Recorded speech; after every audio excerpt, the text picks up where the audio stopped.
नमस्कार मैत्रिणींनो.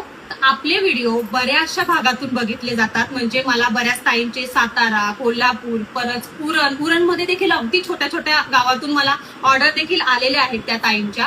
परत आपल्या इकडे खालापूर झालं, पुणा झालं, बऱ्याच ठिकाणातून मला मेसेज येतात की ताई तुम्ही कुठे राहता किंवा तुमचं शॉप कुठे आहे. तर मला एक सांगायचं आहे, आपलं कुठलंही शॉप नाही आहे.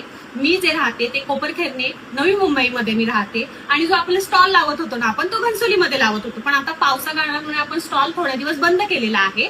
पण मी स्वतः कोपरखेरणे नवी मुंबईमध्ये राहते. बरं, हा आपला जो व्हिडिओ आहे तुम्ही कुठल्या भागातून बघत आहात ते मला कमेंटमध्ये नक्कीच सांगा. म्हणजे सातारा, कोल्हापूर किंवा अजून कुठल्या कुठल्या भागातून बघत आहेत, म्हणजे मला समजेल की आपली जी फॅमिली आहे ते कुठपर्यंत वाढत चालली आहे आणि माझे जे व्हिडिओ आहे ते कुठल्या भागातून बघितले जातात. आपल्याकडे जे आहे ते सगळ्या प्रकारचे लाडू देखील भेटतात. आणि हो, आपण आता नवीनच मसाले देखील लॉन्च केलेले आहेत. त्याच्यामुळे तुम्हाला मसाले किंवा लाडू ह्याच्यापैकी कोणतंही काही हवं असेल तर मला व्हॉट्सअपला किंवा इन्स्टाला मेसेज करू शकता. थँक्यू.